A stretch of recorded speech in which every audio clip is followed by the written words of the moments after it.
The world just changed, and most Americans haven't been told the full story yet. While the mainstream media keeps feeding you headlines about ceasefires and diplomatic wins, the actual strategic reality unfolding in the Persian Gulf right now tells a completely different story. One that every working American, every family paying $4 at the pump, and every person who gives a damn about where this country is headed needs to understand. Because what's happening in the Strait of Hormuz isn't just a foreign policy crisis playing out on the other side of the world. This is a tectonic shift in the global balance of power, and the tremors are already hitting your wallet, your economy, and the very foundation of American dominance that this country has taken for granted since the Cold War ended. And here's what you need to understand right now. Trump said last Wednesday from the White House that the United States imports almost no oil through the Hormuz Strait. Then on Sunday, he posted on Truth Social demanding Iran open the strait immediately. That contradiction right there, that whiplash between what a president says and what he actually does, that's not just politics, that's a signal. And when you know how to read signals, you start to understand the real story of what's collapsing right before our eyes. Let's start at the beginning because context is everything in geopolitics. And without context, you're just reacting to noise instead of understanding the music underneath it. The Strait of Hormuz is 34 kilometers wide at its narrowest point, and its two unidirectional sea lanes carry around 20 million barrels of oil per day, roughly 20% of global seaborne oil trade. Think about that for a second. One narrow strip of water between Iran and Oman, and through it flows 1/5 of all the oil the world trades by sea. That's not just an energy route, that's a pressure point. That's a chokehold on the global economy, and Iran has always known it. For decades, American military planners, analysts, and intelligence officers have understood that if Tehran ever decided to close that strait, the consequences would be catastrophic. We wargamed it, we analyzed it, we built carrier strike groups and pre-positioned assets specifically to deter it. And then in early 2026, it happened anyway. Tensions between Iran, the United States, and Israel escalated from failed nuclear negotiations in Geneva and a prior 12-day air conflict in 2025. On February 28, 2026, the United States and Israel initiated coordinated airstrikes on Iran under Operation Epic Fury, targeting military facilities, nuclear sites, and leadership. Now, I want you to sit with that for a moment. The United States went to war with Iran, a real war. Airstrikes on nuclear sites, on military infrastructure, on leadership targets. This isn't a skirmish. This isn't a proportional response. This is the kind of military operation that changes the entire strategic architecture of a region. And when you kick a hornet's nest that has been warning you for 40 years about exactly what it would do if you struck it, you shouldn't be surprised when the hornets come out. Iran's response was exactly what every serious analyst predicted it would be. They closed the strait. Ibrahim Jabari, a senior advisor to the commander of Iran's Revolutionary Guard Corps, said on March 2nd, the strait is closed. And just like that, the most important waterway in the global energy system went dark. Ships stopped moving, insurance companies panicked, war risk ship insurance premiums for the strait increased from 0.125% to between 0.2% and 0.4% of the ship insurance value per transit. For very large oil tankers, this represented an increase of $250,000. That's per trip, one voyage. $250,000 in insurance alone, and that's before you even factor in whether the ship might get struck by a drone or a missile. The shipping industry didn't need to be told twice. They stopped. Now, here's where it gets really important, because this is where American strategic thinking collided with reality in the most brutal way possible. U.S. oil surged more than 11% on the day after Trump's primetime White House speech, settling above $111 a barrel, one of the biggest single-day gains in history, 11% in a single day, and crude prices remained around $110 a barrel, even as Trump threatened to take out Iran's power plants and bridges. U.S. gas prices rose to $4.12 a gallon on average, and those high crude and gas prices were already taking a toll on the American economy, with many middle and lower-income Americans struggling with prices at the pump. This is the part they don't explain properly on cable news. The war in Iran isn't happening over there in some abstract sense. It's happening at your gas station. It's happening in the logistics costs baked into every product on every shelf in every Walmart and Costco across this country. The inflation that was just beginning to come down is now roaring back, and the administration that promised to lower prices is staring into the barrel of an economic crisis partly of its own making. Let's talk about Saudi Arabia, because the story of what happened to the Saudi oil supply chain is one of the most consequential, untold stories of this entire conflict.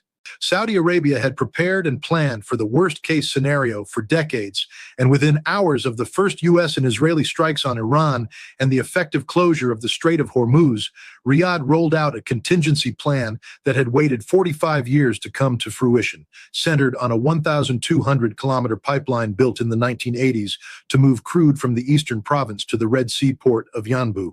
But here's the problem with contingency plans. They work until they don't, and Iran, which has its own military planners who also understand energy geography, didn't just close the strait and sit back. They went after the infrastructure itself. Separate attacks on Saudi Arabia's Manifa and Khurais oil fields cut the kingdom's production by roughly 600,000 barrels per day, and several refineries were also targeted in recent strikes, further compounding supply disruptions. Attacks on Saudi Arabia's energy infrastructure trimmed flows through the east-west pipeline by roughly 700,000 barrels per day, 600,000 barrels per day offline from just two fields. Another 700,000 barrels per day knocked off the pipeline they were relying on as their backup export route, and that's before you account for the refinery strikes. Saudi Arabia, the world's largest crude exporter, the country that America has guaranteed and protected and sold hundreds of billions of dollars in weapons to over the decades, was watching its oil supply chain get systematically dismantled. Saudi Arabia shut down operations at the Ras Tanura plant, its largest domestic oil refinery, which is operated by Saudi Aramco after a fire broke out caused by debris from the interception of two Iranian drones. And what was the American response to all of this? What did the most powerful military in history do when its most important Gulf ally was taking systematic hits to its energy infrastructure? Let me tell you, because the gap between the rhetoric and the reality is the most important political story of this moment. In late March, Trump repeatedly threatened to destroy Iran's infrastructure if it did not reopen the strait, but failed to follow through on his threats. Read that sentence again carefully. The President of the United States repeatedly threatened a nation with massive retaliation, destruction of infrastructure, threats so severe that one post warned that a whole civilization would die, and then did not follow through. Not once, not twice, repeatedly. This is what retreat looks like when it's dressed up in the language of strength. Now, I'm not saying military restraint is automatically wrong. Sometimes restraint is wisdom. Sometimes it's the most strategically sound choice a commander-in-chief can make.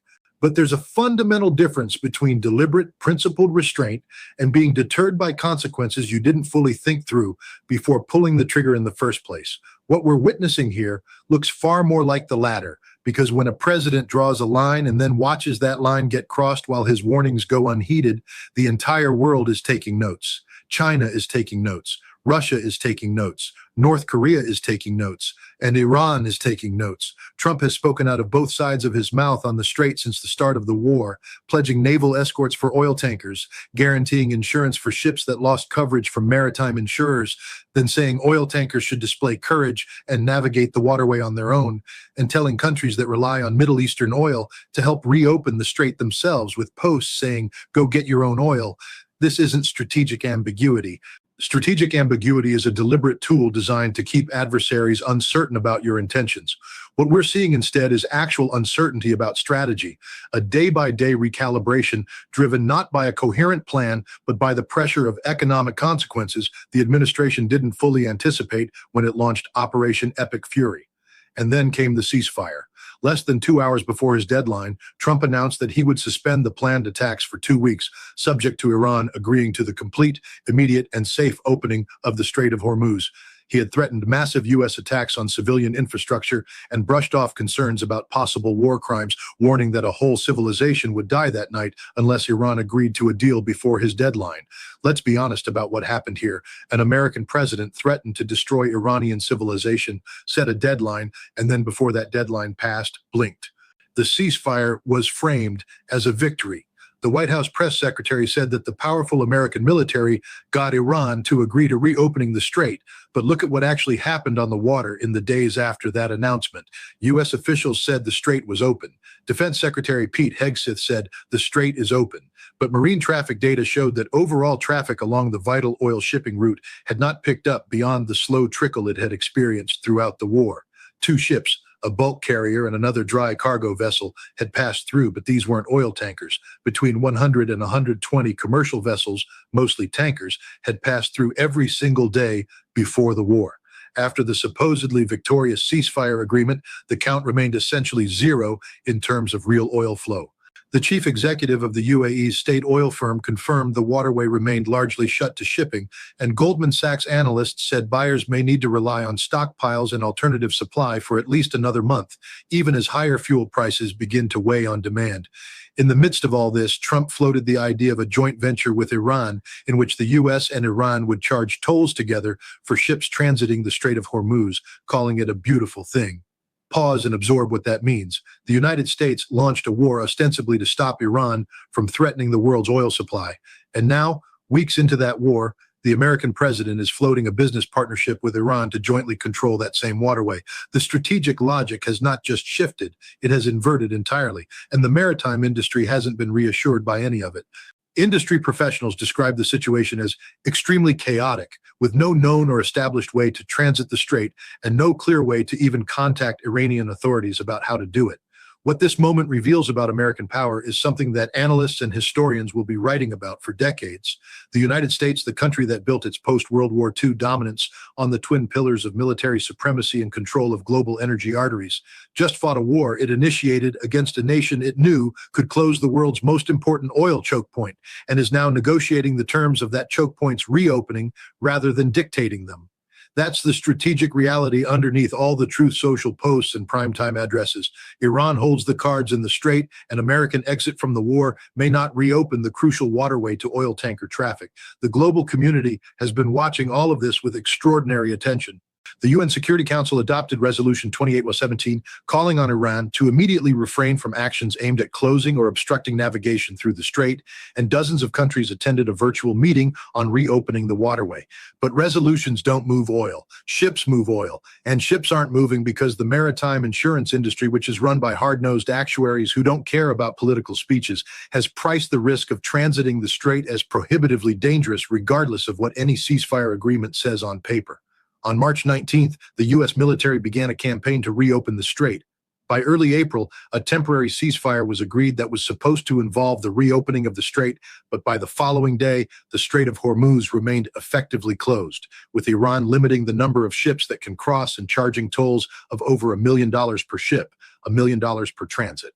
And the American response to that was to first condemn the tolls, then consider a joint venture in those same tolls. You cannot make this up. This is not the behavior of a superpower dictating terms from a position of dominance. This is the behavior of a country navigating consequences it didn't fully game out before it started, and the consequences keep compounding. The King Fahd Causeway, the key bridge linking Saudi Arabia and the island of Bahrain, closed for hours over possible threats from Iran, and Bahrain's airport had been closed over Iranian attacks for weeks. The Gulf region, the heart of American strategic partnerships in the Arab world, the collection of monarchies that America has defended and armed for half a century in exchange for stable energy markets, is being shaken to its foundations. And the question that every serious strategic analyst must now ask is this: what does the American security guarantee mean after what the Gulf states have just witnessed? What does it mean to be America's ally in the Middle East after watching the world's most powerful military launch a war that closed the strait, failed to keep it open, and is now trying to negotiate a business deal with the adversary it went to war against? Export routes that bypass the strait can handle only a fraction of daily Gulf exports. Saudi Arabia's east-west pipeline has a capacity of 5 million barrels per day, but subtracting existing flows to refineries, only about 2.4 million barrels per day of spare capacity remained, compared to Saudi Arabia's typical 6 million barrels per day from its Gulf terminals. This enables rerouting of less than half of its Gulf exports. And now even that pipeline has been hit, its flows cut by nearly 700,000 barrels per day. The math here is brutal and unforgiving. The world's largest oil exporter cannot get its oil to market at anywhere near normal volumes. The alternative routes cannot absorb the shortfall. The global economy is paying the price in real time. Here's what I want to leave you with, because this isn't just a story about oil prices or shipping lanes or political retreats. This is a story about the architecture of global order and what happens when that architecture starts to crack. The post-Cold War era was built on American military primacy and American control of the global commons. The sea lanes, the air corridors, the financial systems. The Strait of Hormuz was supposed to be part of that American-managed order, and what the events of February through April 2026 have demonstrated is that this managed order has limits that adversaries who are willing to absorb punishment can exploit. Iran absorbed Operation Epic Fury, lost its supreme leader, took devastating strikes on its nuclear and military infrastructure, and still managed to close the strait, strike Saudi oil fields, and force the United States into a negotiated ceasefire on terms that are murky at best and farcical at worst. Oil prices slipped below $100 after the ceasefire announcement, but the vital shipping lane remained largely closed despite the deal, with West Texas Intermediate trading at $96 a barrel and Brent crude at $94. Goldman Sachs analysts warned that buyers may need to rely on stockpiles and alternative supply for at least another month, even as the ceasefire holds. The markets have already calculated what many political commentators haven't yet admitted publicly. The ceasefire isn't a resolution. It's a pause. And in the gap between that pause and any genuine diplomatic settlement lies the real danger, not just for oil markets, but for the entire strategic landscape of the Middle East and the credibility of American power in a multipolar world that is watching very carefully and drawing its own conclusions about what it has just seen.